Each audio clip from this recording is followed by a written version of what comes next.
Aujourd'hui, le lycée Verlaine accueille une journée de l'économie sociale et solidaire. Donc on a sur le site là, du lycée un forum avec beaucoup d'acteurs locaux de l'ESS. Et puis on a aussi les expositions des élèves dans le patio. Et puis aussi des ateliers jeux pour que les élèves découvrent ce que c'est que l'économie sociale et solidaire. L'objectif, c'est à la fois de montrer qu'on peut entreprendre et faire de l'économie autrement, avec des valeurs de solidarité, de démocratie. Donc pour ça, on a ciblé des classes qui sont en lien avec le monde de l'entreprise, comme les bacs pro gestion administration. On a ciblé aussi les bacs pro commerce vente, première ES, terminale ES et les classes de STMG. D'autre part, c'est aussi une journée qui est un peu l'aboutissement de tout le travail que les élèves ont déjà fait sur toute l'année. Là, ils ont mené des projets avec différents enseignants. Donc c'est un petit peu voilà, un aboutissement de tout leur travail. Par exemple, on a une exposition que vous verrez peut-être après sur cette vidéo qui concerne les valeurs de citoyenneté qu'il y a dans l'économie sociale et solidaire. Donc voilà, il y a aussi des élèves qui travaillent sur des valeurs républicaines à travers l'économie sociale et solidaire. Donc cette journée, elle est organisée avec des partenaires, donc plein d'assos, coopératives, MGEN, et puis elle est aussi organisée en partenariat avec la CRES, qui est la Chambre régionale d'économie sociale et solidaire, et avec l'ESPER, qui est une association pour valoriser ces principes avec les écoles. Ce jeu s'appelle le jeu de cartes de l'ESS, de l'économie sociale et solidaire. Donc il y a plein de questions. Les élèves tirent une carte et posent une question. On essaie d'y répondre tous ensemble, de faire fonctionner le cerveau de tout le monde pour trouver la solution. Sinon, je leur donne, bien sûr.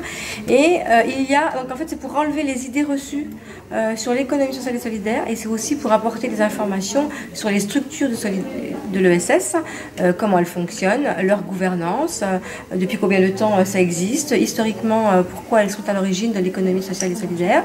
Dans les foyers, dans les familles, qui est concerné, puisque depuis toujours les gens cotisent très vite dans une association, puisqu'il y a la coopérative scolaire.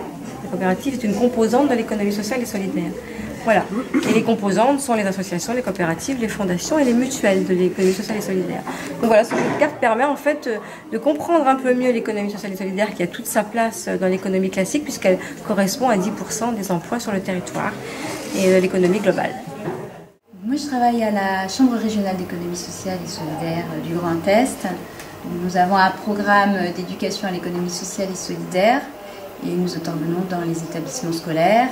Nous avons aussi la possibilité de demander à des acteurs de l'ESS d'intervenir dans les classes et de faire des animations. Donc aujourd'hui, nous faisons des animations sur un jeu coopératif qui s'appelle le jeu des XY.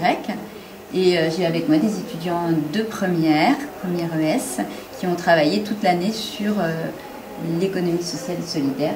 Je vais vous en parler un peu plus. On est élèves en première ES au lycée, et donc on a fait une exposition sur les structures de l'ESS durant l'année scolaire. Et là on organise le jeu avec Tanda.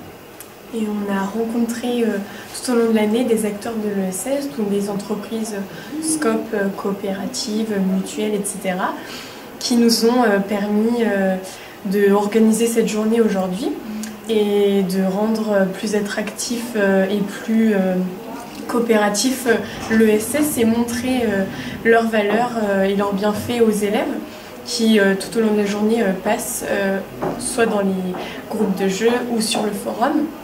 Et donc nous avons rencontré ces personnes-là tout au long de l'année, ce qui a permis d'alimenter notre cours d'EMC tout au long de l'année. Voilà.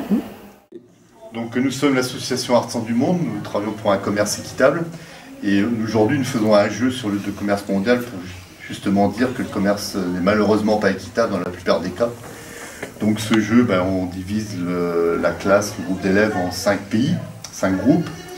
Et un certain nombre d'événements se passent, ils fabriquent des formes en papier, et un certain nombre d'événements se passent après les fabrications des formes en papier, ils vendent à la Banque mondiale, les formes en papier augmentent, c'est des événements qui perturbent le cours du jeu normal.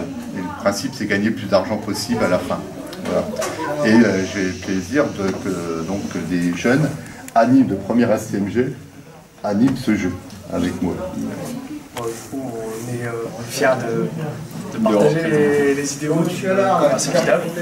Vous avez eu quand même trois interventions au cours de l'année sur les thèmes du commerce, du travail indécent et des inégalités mondiales, et donc vous étiez un médecin en pratique aujourd'hui. Oui.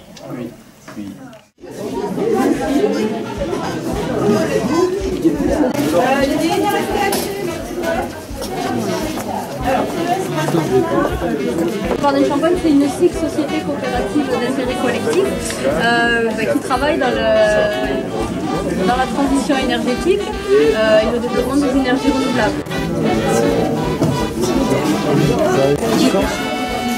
C'est pas vrai ce qu'elle t'a dit. Ah, d'accord.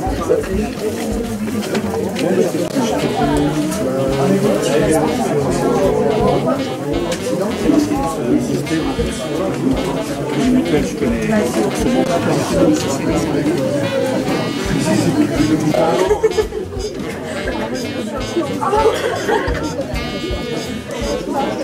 Ouais.